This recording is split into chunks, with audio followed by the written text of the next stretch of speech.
We're in one of the canyons on the Morongo Indian Reservation. This is the Mallard Canyon, and it's a different water table than you saw over in the Upper Potrero Canyon. This is some of the purest water in the state. This water here has been tested out to be very, very pure, and this is the source of some of the water that we sell to the Perrier or Great Waters of America. This is where the springs originates right here. And as you can see, it's very beautiful. Even in the middle of a drought, it's very green and very cool. It's at least 5 degrees cooler here in the canopy than it is out in the road. It's just very beautiful. But even at that, it's very dry in here. Usually it's overgrown with vines and lots of plants.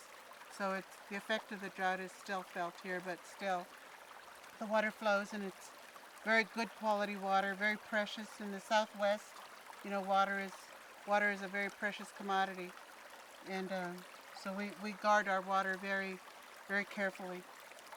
This is canyon is one of 3 canyons on the reservation, and it's again a very spiritual place for the tribal members. You'll very often see them coming up here all the time, all day long. In springtime, it's just amazingly beautiful here. So it's part of our home. I don't know what it is in the Indian language. I don't speak our language. You know, when our parents were taken away to boarding schools, they were not allowed to speak their language, and so the language was lost to a great extent. The Cahuilla, the Serrano, we traveled great distances. We were hunters and gatherers long before the reservation was created. And in the summer times, they would come up in here and live to escape the heat down below. This was one of their retreats. We passed another place down below called we call it the Monks Compound. And we had some monks, Buddhist monks, come in, and they bought a piece of property. And then they wanted to go back to China, so they offered us the land at just what they bought it for, with no profit, because they felt that it belonged to the tribe. And in our negotiations, we went up to talk to the head monk, and we were told that he was meditating. And so we said, well, let us know when we can come back and talk to him. And they said, in 3 years. He's meditating for 3 years. Silence, so we waited and we got it done. Well, when the reservation was created, it was created not entirely for the benefit of the Native American. It was created for the benefit of the railroads, who were very powerful at that time. And it was checkerboarded to break up the land. And where the factory outlets are, that was old railroad land that someone had purchased. And so up in this canyon, we're trying to buy back properties that have not belonged to the tribe in the past. We've had a lot of problems with trespassing up in here, and we have cattle, and people have come and killed the cattle and not taken it for meat, just killed for the sake of killing. Dumped bodies up here, dumped tons of general telephone phone books, 55-gallon drums of toxic waste, tires that are regulated by law on disposal, and they're expensive, so they bring them out here because we're so rural and remote. All kinds of things that we finally just had to. You saw the lock on the gate. We keep it locked to keep access, people from coming out here and abusing our land and our resources. It not only means to me, but it means to the entire tribe so much to regain ownership of this. Not only because of the water, but every piece of land that we can regain that was part of our territory is very dear to us. And not so that we can develop it, because we don't look at developed properties necessarily as beautiful as undeveloped properties. But just because we want to prevent people from developing it, you know, in the checkerboarded areas that we're around. So, you know, the better that we can do that, the better off that we are. And the environment is so very important to all of us. And I think that, all you have to do is come to a place like this and realize why it's so important that this be protected, that it not be developed, and that all of the resources like the water and the animals, um, bear, deer, wildcat, skunk, raccoon, whatever it is, everything that walks, crawls, flies, swims, needs to be protected. Well, I guess it adds to a lot of um, lawsuits and people wanting, coveting what we have, to be sure, as they develop more and more golf courses down the road. I don't know the value of all that, but they take a lot of water to water all those golf courses, and so yeah, they covet the water that we have, and they they have litigation constantly. We do what we can. We've been successful to date in protecting our resources, but they keep coming back, and stronger, and more lawyers and more powerful law firms and lobbyists and commissions, water commissions and whatnot. So we just work as hard as we can to protect what we have.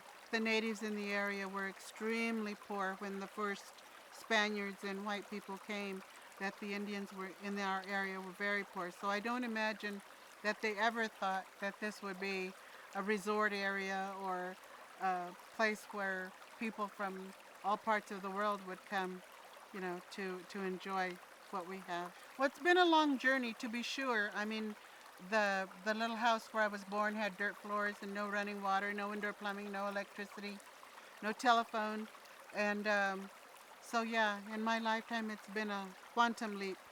Um, but our children now, they don't know.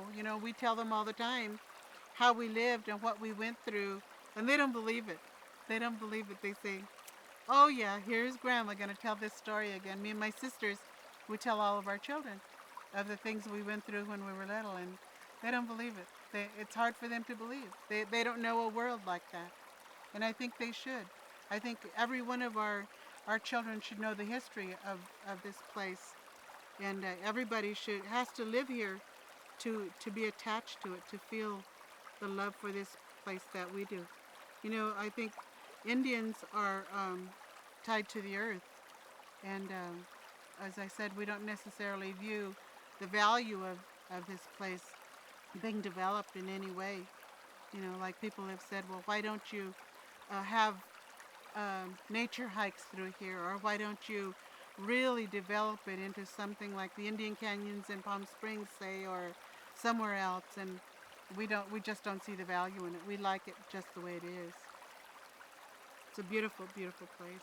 You won't find many places like this in the desert.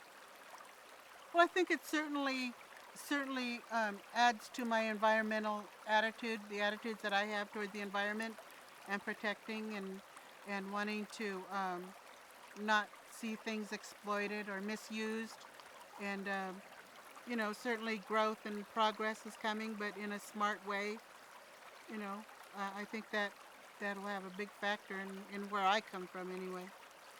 Well, we've always been in both worlds. I mean, we lived on the reservation, but we went off the reservation to go to school, to work, um, live a great deal of your life off of the reservation. You do keep your feet in both worlds. But I think we long ago learned that you have to learn to speak English, you have to learn to read, you have to be able to compete in the outside world. Um, so that I think that happened long ago. Like I was talking about our grandchildren, they're all computer literate, and whereas people of my generation and before were not. I mean, I can basically do some things on the computer, but my grandchildren are, it's, they've been raised with it from the first day they went to school. So there's changes, and definitely they have their feet in both worlds. We try to teach them to value what we have, where they live. I mean, I couldn't ever live in a city.